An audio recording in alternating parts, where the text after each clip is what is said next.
Assalamualaikum warahmatullahi wabarakatuh. Perkenalkan, nama saya Eka Amanda, standbook A2212008 dari kelas A, kelompok 8, Fakultas Keguruan dan Ilmu Pendidikan, program studi pendidikan biologi.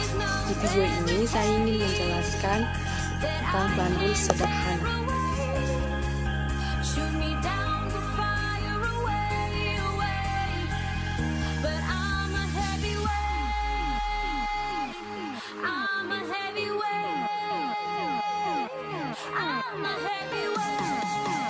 Bandul sederhana. Bandul sederhana adalah benda ideal yang terdiri dari sebuah titik massa yang digantungkan pada tali ringan yang tidak dapat mulur.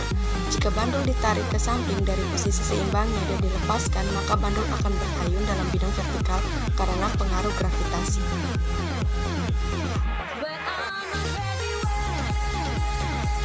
Oke, sekarang pembahasan tentang getaran. Getaran merupakan suatu peristiwa gerak bolak-balik suatu benda yang melalui titik setimbang. Getaran juga sering disebut gerak prodik, di mana memang sejatinya gerak dari getaran adalah selalu prodik dalam setiap waktunya. Dalam getaran, kita mengenal yang dinamakan amplitudo. Amplitudo sendiri merupakan simpang yang dilalui benda pada titik terjatuh dari titik setimbang.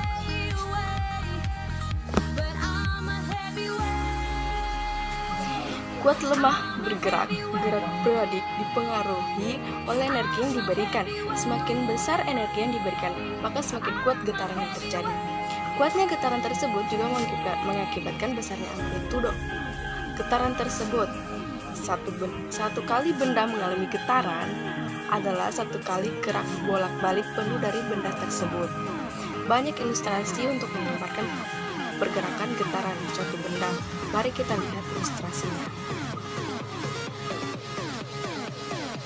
Nah, getaran pada bandul. Gambar yang di samping ialah salah satu getaran yang diaplikasikan pada bandul sederhana. Berdasarkan bandul di samping akan menjelaskan seberapa satu getaran itu. Oke, bandul mengalami satu kali getaran jika benda tersebut melewati posisi A ke B, B ke C, C ke B, B ke A. Itu adalah benda mengalami satu kali getaran. Getaran pada pegas. Pada ilustrasi pegas di samping, pegas mengalami satu kali getaran jika benda tersebut melewati posisi C ke A ke B, B ke A ke C. Dari situlah kita mengetahui pegas mengalami satu kali getaran. Parameter dalam getaran. Setelah mengetahui jenis getaran pada bandul sederhana, kita akan mengenal beberapa parameter yang ada dalam satu getaran. Oke, kita membahas perlahan parameter getaran di sini antara lain. Yang pertama, amplitudo. Seperti yang telah dijelaskan di atas, amplitudo merupakan simpang terjatuh dari titik setimbang. 1.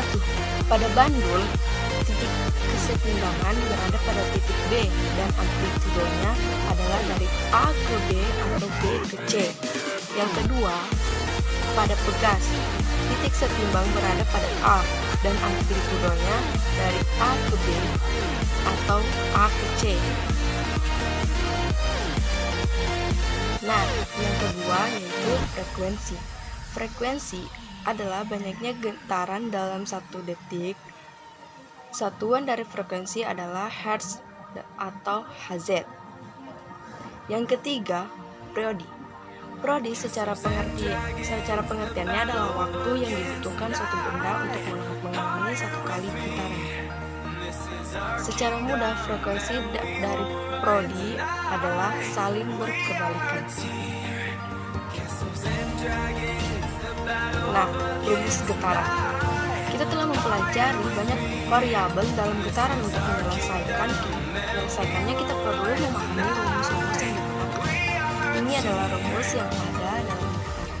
Yang pertama, frekuensi. F sama dengan N per T kecil, di mana F sama dengan frekuensi atau Hz, N sama dengan jumlah getaran, dan T sama dengan waktu. Yang kedua,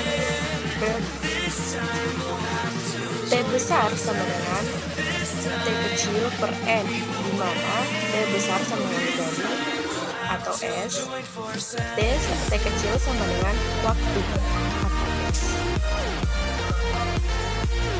Ketiga, atau yang terakhir, yaitu perbandingan T besar dan F.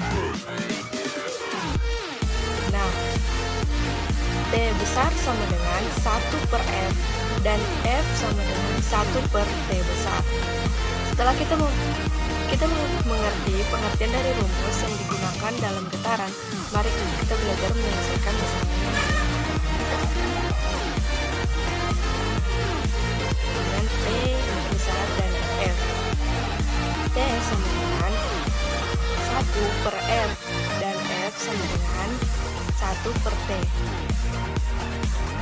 Nah, itulah tadi rumus-rumus tentang getaran.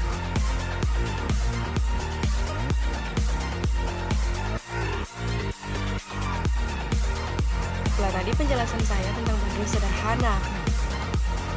Sekian, Assalamualaikum warahmatullahi wabarakatuh.